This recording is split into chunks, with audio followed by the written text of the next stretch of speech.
Hey again, everyone. Thank you for joining me. There are a lot of people making a lot of content out there. So if you are hanging out with my discussions, I want to let you know it is very, very much appreciated if you find value in my work. And with that being said, I want to make an apology for the last one that I made. I really don't believe that strong language is it doesn't lend itself normally to these discussions, and it might turn some people away from the topic, which isn't good. And I try to keep it. If you knew how hard it was for me to do that, you would you'd understand that. I'm not saying that I don't have just a foul mouth, because I do. I just try to keep it off of the channel.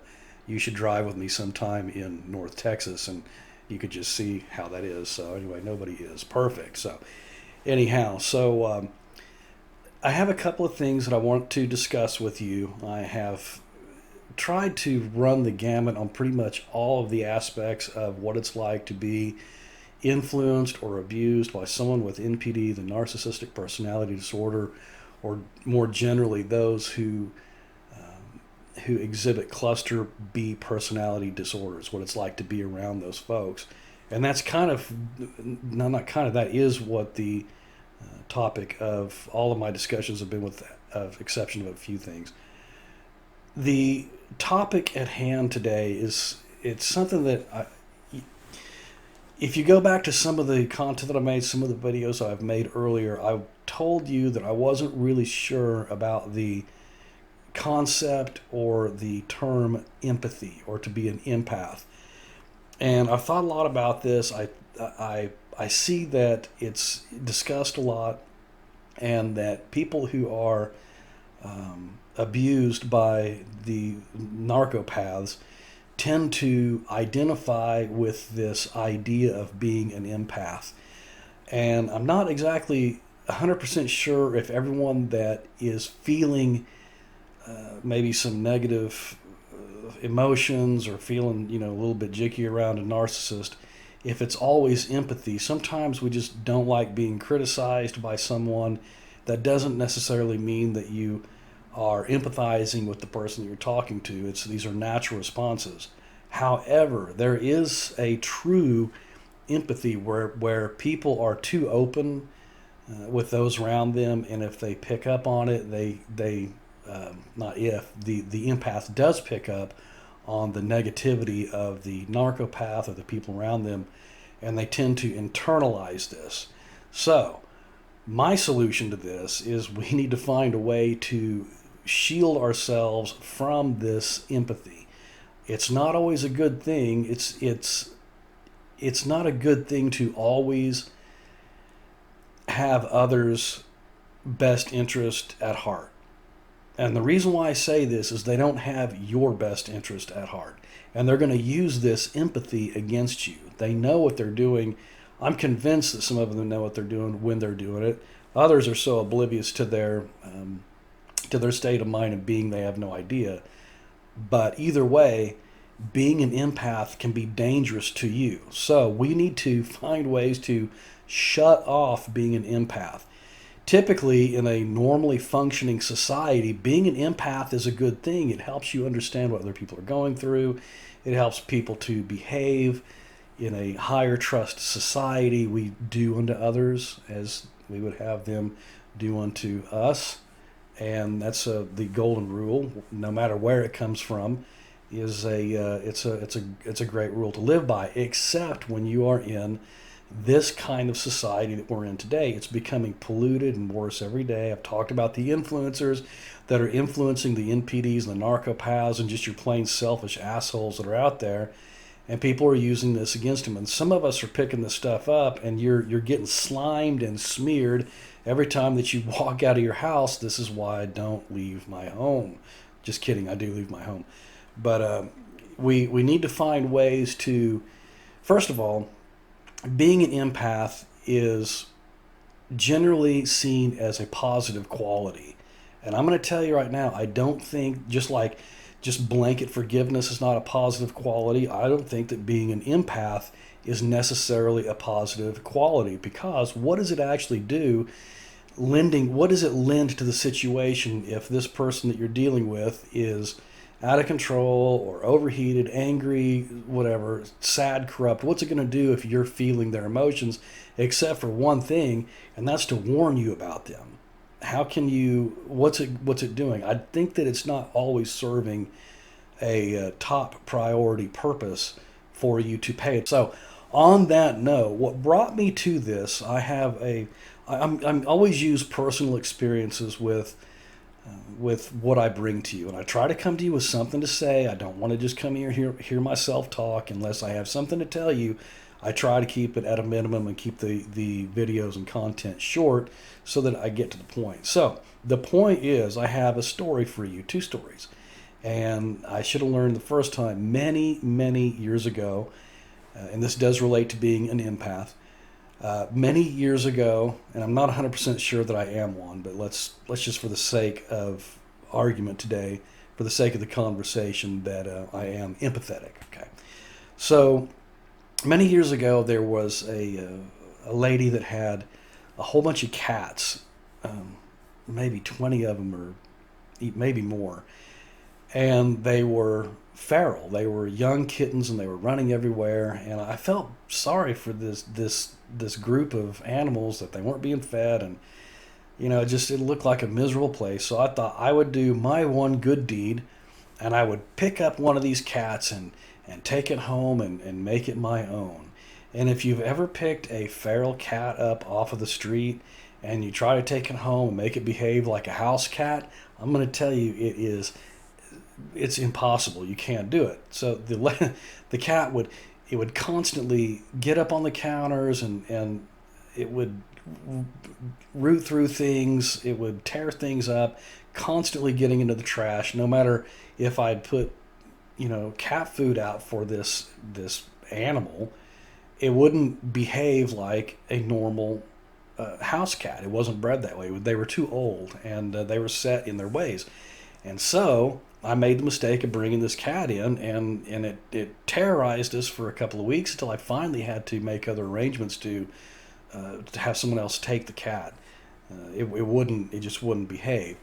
And on that, the lesson learned is that your empathy can get you in some trouble, and mine did recently. There was a fellow who I will just remain unnamed, who was in some serious trouble and needed help. And I've been watching him, and he's actually a really, really intelligent guy. And what's sad is I really admire this guy, like him. He's a likable fellow. But he seems to have some issues with some of the subjects that we're just not able to talk about. And I'm not going to. I'm not going to put myself in danger. It's not strategic, and it's not worth anything. Anyhow, the fellow, I was able to hopefully help him make some decisions on some life decisions. And I had to rearrange my schedule a couple of times to meet him and some of his friends, and very nice folks. And, we went to lunch, and I picked up the tab, showed him around some places and some things that I thought would help him make a decision. I was very cautious, as this fella has a strong dislike of any language that seems to be a command. Like if you say, hey, look at this, or you should do this, he doesn't like this. So I try to be very careful in my language, not to disturb this fellow. And he seems to go through the same issues over and over and over again. I'm not saying that the guy is NPD or narcissist or cluster B. I am saying that he's probably not well. He mentions it all the time anyway. But my point is that after I had accommodated this person due to having empathy, this person just attacked my character for literally no reason, and had some made-up things that I was secretly wanting to attack him, which is nothing could be further from the truth. If I wanted to attack someone, really, why would I go out of my way to meet with them or show them around or offer them advice and contacts and pick up the tab? It doesn't make any sense, but this is what happened. And I had that feeling, that gut feeling, not to engage with this person. And I did it anyway. And man, you want to talk about being attacked in a really nasty way? Some nasty things were said, and I have zero idea where this comes from, and it doesn't even matter. It's I don't if you get a nail in your tire, do you go back to find out where it is? No, you just take it out. I won't be dealing with the guy again, but I've learned a very valuable lesson: is that empathy can get us in trouble. We need to learn how to gauge what it is that we're looking at. We need to listen to it, that's true. But just because you feel empathetic to somebody doesn't mean necessarily that you need to get involved and help them. Because a lot of these people are living some really seriously tragic lives, and they're leading their own karma, cause and effect, if you will. And if you've ever tried to change yourself, you know how difficult it can be to try to change someone else. Think about how hard it is to change you. I know how hard it is to change me and my habits. What makes me think that I'm going to change anyone else? You're not going to. So picking up feral cats or feral people and trying to help them out, it can be dangerous to you. So we need to find out ways to curb the or at least the behavior. If you feel like you need to get involved with someone, a lot of these, like, I'm not saying this fellow that I was talking about is an NPD. I don't know. I'm not going to make that judgment. But a lot of us get involved with narcopaths, and they play on our empathy, and it's false a lot of the time, or it's something that you just can't help anyway. So, with that being said, I want y'all to be careful when you're dealing with these people. Listen to yourself. I think at least my current, it's been current for a long time now. My method, some of the things that I study, the term is mindfulness. If you can be mindful of what you're feeling and mindful of what you're watching and experiencing, you're going to make better decisions. Unlike the decision I made, I went against my gut.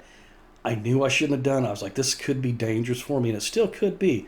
I don't trust a fellow 100%, but I know one thing: I'm damn sure not going to be helping this guy anymore, and hopefully that all of the interactions will just be forgotten, because I don't want to put myself and my family in danger from people that constantly call for, how they want people to die. And so far, he hadn't said that about me, but he's said it about quite a few other people, and we don't know the other sides of the story. So anyhow, be careful out there. I hope y'all are having a good holiday season. I know mine's been uneventful, and that's always good, and quiet, and it's a little bit rainy out up here in North Texas. But anyway, I want to thank you all. It really does mean a lot to me that you show up.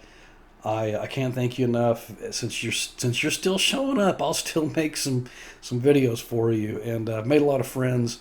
Thank you for the emails and the concern. I always appreciate those as well. So, all right. With that being said, there's another lesson. If you're an empath, excuse me, or if you think that you have empathy, let's figure out some ways to use it to our benefit and the benefit of others without reaping harm on ourselves or those around us. Excuse me.